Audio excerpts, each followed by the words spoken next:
Welcome to EDHEC Risk Institute. Today we are going to talk about liability driven investing and goal-based investing, which have both become extremely important paradigms, new paradigms in investment management. The main starting point is a better understanding of the fact that we need to focus on investor problems and providing them with investment solutions as opposed to having a sole focus on products. Products are off-the-shelf products that are supposed to be useful for everyone. And if anyone is meant to be useful for everyone, it probably means that it's actually useful for no one. So because investors are facing different problems, what they need are dedicated, specific investment solutions tailored to meet their specific needs. This new investment paradigm has emerged over the last 10, 15 years. It's now becoming more and more important and more influential in investment practice. It actually has to give a name. So in institutional money management, we tend to talk about liability-driven investing. So for institutional asset owners, there's a good case to be made that we can summarize some of the complexity of the problem that an investor is facing in terms of their liabilities. So if you think about a pension plan, for example, they have to pay pension liabilities. That is their main problem. An investment solution should be dedicated to maximizing the probabilities for them, if you will, to be able to pay those liabilities. Now, this is the objective. And of course, as in any optimization problem, we have to take into account constraints as well. And the constraints are of two kinds. The first constraints are dollar constraints.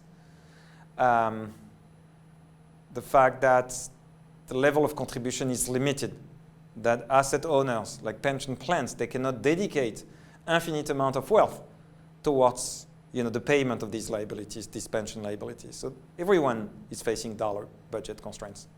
And also risk budget constraints as well, either imposed by the regulator or self-imposed, imposed by the board of trustees. I mean, there are many risk constraints expressed in terms of volatility of the funding ratio, expected shortfall with respect to the liabilities, and so on and so forth. Now, if you turn to individual money management, we have the exact same paradigm or similar paradigm that is increasing in importance. And this paradigm is called goal-based investing. The reason why we call it goal-based investing is because individuals are not exactly facing liabilities. They're actually facing goals, meaningful goals, like preparing for retirement, home acquisition, paying for kids' education. I mean, different goals that they have. And in the same way, their focus should be on maximizing the probability to meet those goals, given limited dollar and risk budgets. Now, the concept of goal-based investing is therefore extremely meaningful. What it says is, first, we should start with creating a plan. And again, the plan should be all related to the specific needs of the investor. So we forget about the product-pushing focus, and we move forward in terms of an investor-centric, investor-focused focus, where the main starting point is understanding the needs of the investor and creating a plan for the investor. And then we execute the plan, and then we report against the plan. And when we report against the plan, the point is not to report on meaningless quantities such as Sharpe ratios, alpha, tracking error with respect to some kind of market index, which is arguably irrelevant with respect to the investor needs. But we should report in terms of updated probabilities for investors to reach their meaningful goals and expected shortfall in those scenarios when they don't meet the goals.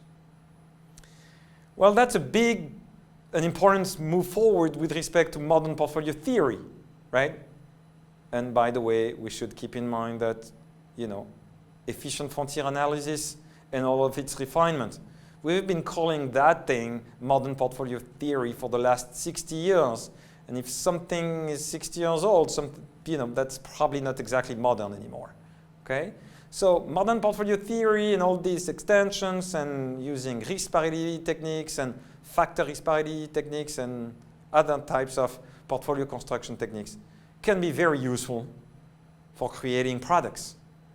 But we're talking about something more. We're talking about investment solutions. So to develop a meaningful investment solution, we need a comprehensive framework that encompasses all known forms of risk management: diversification, hedging, and insurance. And we should use these three forms of risk management in a comprehensive framework so as to kind of, again, deliver a payoff that is designed to maximize the probability for investors to meet their meaningful goals. So it's all about the investors. It's not about the market. It's not about asset managers. It's all about the client, as it should be. It is actually important to distinguish between two types of goals. And of course, different clients have very different goals. But more often than not, it is meaningful to think about two main categories of goals. Some goals are essential goals. And as the name says, they are so important that the investor needs to secure those goals with probability 1. They can't compromise with these goals. They would starve if you don't make those goals, if you don't meet those goals, right? And so that's like a minimum level, for example, of replacement income in retirement. That's an essential goal, minimum. Just, to buy food and housing, if you will. And then there are aspirational goals. And aspirational goals are more ambitious goals. They are like target levels of replacement income in retirement.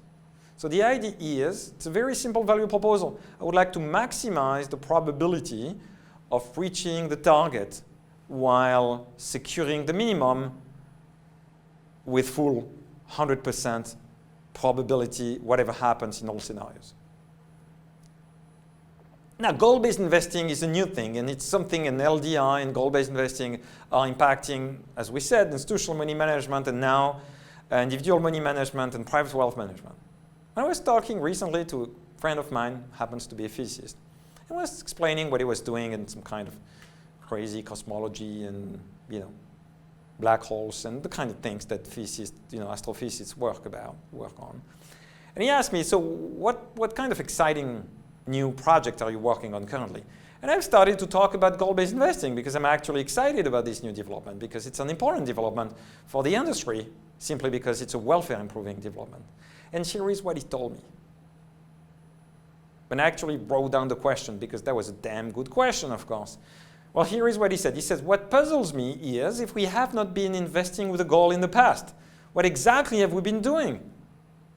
Come on.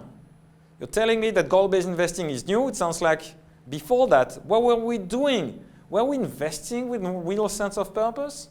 All of these sophisticated investors and asset managers, they don't know what they are doing. Of course not. That can be an answer. Right, so what is it that they were trying to do? Well, they are trying to outperform the market, generate positive alpha. Well, all of that is meaningless. I know that some of these managers were involved in those things. And that's okay, again, in the context of a product. That doesn't make any difference in terms of meeting someone's goals or objectives. Extracting fees? Yeah, of course. That's okay to pay fees if you're a client, as long as you get a meaningful solution to one of your problems in exchange for paying fees. Okay, well, goal-based investing is very important. Even ISO has shifted to goal-based investing when thinking about the very definition of risk. Risk is defined by the International Organization for Standardization as the effect of uncertainty on objective. It's not just uncertainty alone in a vacuum, it's impact of uncertainty on the objective. Before it was just chance of probability of a loss, but the loss doesn't mean much. It's a loss with respect to an objective that matters. Okay, so how do we do this? Well, let's take an analogy, right? So if you think about this typical quest for the Holy Grail, there's like a prince and a princess, and they need to find this, treasure hunt or this Holy Grail. And of course, on the way to the Holy Grail, they get to meet this fierce, threatening dragon. Well, most of them are red. This one looks like it's like a green dragon. Well, in financial markets, the concern the monster is actually not a green dragon, we call that the black swan. Something that doesn't happen too often, but like market crash, big, bad market downturn across asset classes, and that's really scary on our quest to the holy grail, which is kind of paying pension payments to beneficiaries or meeting our goals, if you will. Now, if you look at this picture, which is very compelling, first of all, you see that the prince is not looking good and the princess is taking over, right, and fighting the dragon. Now, the princess, which is very brave apparently, she uses two kind of tools. She uses a shield to get protection that doesn't allow her to move forward, but just secure, kind of, when the dragon is attacking her. But she's also using a sword. The sword is an offensive tool, while the shield is a defensive tool, right? And with the sword, you're actually being able to move forward. So the interesting point is that, investing is the same thing. We need a safe portfolio like a shield, and we need a risky portfolio that we call the performance-seeking portfolio.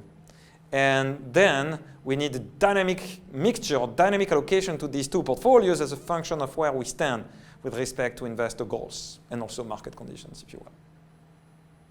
So the shield is called a goal hedging portfolio in individual money management, or GHP. It's called a liability hedging portfolio in institutional money management. And the focus on the shield, if you want to construct a good-looking shield, the focus is on making it as safe as possible. Shield should be safe. So safe should be safe.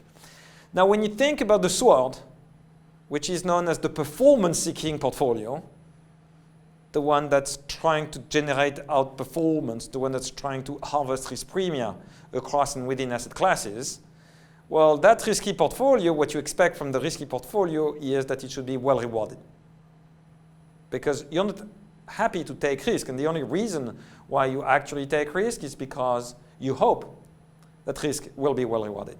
And then you've got the dynamic allocation to the safe and the risky building blocks, just like the princess fighting the dragon. Now, how much you allocate to the risky versus safe depends, as we said, on market conditions and investor goals. In terms of market condition dependency, intuition is very simple and is actually very valid, and it can be checked and can be shown that this is exactly the way to go. What you want to do is, if there's more uncertainty, you decrease allocation to the risky portfolio. Conversely, if the reward on the risky portfolio increases, then you should allocate everything else equal more to the risky portfolio. So the things to monitor on the risky portfolio is essentially volatility on the one hand and risk premium on the other hand.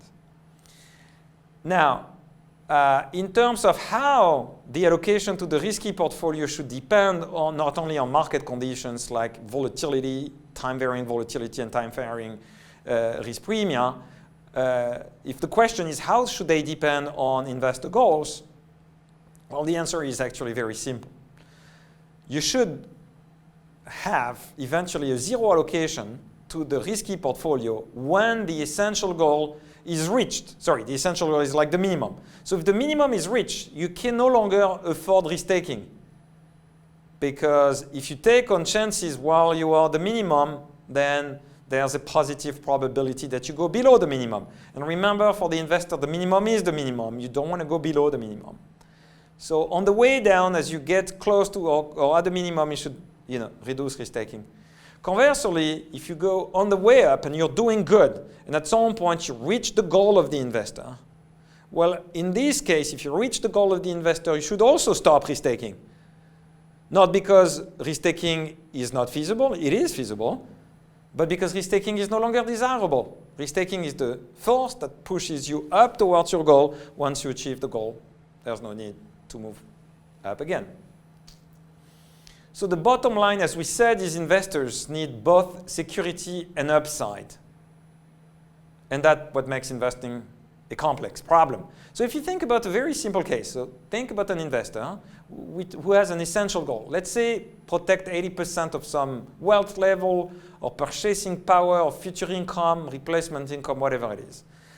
So we're currently 100%. We want to protect 80% as a minimum. And then our target is get to 150%, say. How do we do this? Well, if we go with the safe portfolio, which is the goal hedging portfolio, well, then the probability of securing the essential goal of 80% will be full probability in all scenarios, because you're focusing on hedging everything. You're not taking any risks. You're actually locking in your current purchasing power of 100%. So the probability of going below 80% is 0. You're always sticking to 100% if you've done a good job at matching the risk factors in your liabilities or in your goals. Now the problem though is the probability of you moving up is actually extremely small, if any. In this case it's a few percent. Now if you invest conversely in the perfect safe GHP, it actually would be entirely 0, no upside.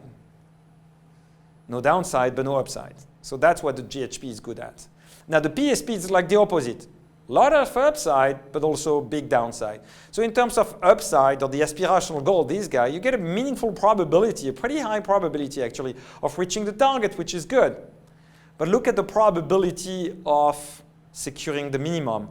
It's only about 75%. So what that means is in 25% of the cases, you actually end up with a level of wealth or replacement income or whatever matters for you, which is less than what you need as a minimum, just to secure basic consumption needs. So that's bad.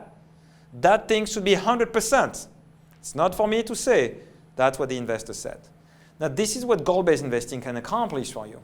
It can accomplish the best of both worlds, and that's why GBI, or goal-based investing, is so useful. It can be used to secure the essential goal with probability 1, just like the safe component, and at the same time, it can give you a meaningful upside. Much, much better than the safe component. Not quite as good as the risky component alone. So if you will, the slight reduction in probability of reaching the goal when moving away from 100% in the risky building blocks towards the dynamic allocation to the safe and the risky building blocks that we call goal-based investing is, well, this slight reduction in probability is the price to pay in exchange for, security in terms of the essential goal. Okay, well, so these are the principles of goal-based investing, and what we're going to be doing in the next video is we're going to be applying those principles to solving and addressing perhaps the most important problem of, at least for individual investors, or the most important goal, which is preparing for retirement. So we're going to talk about applying goal-based investing principles to the retirement investing problem.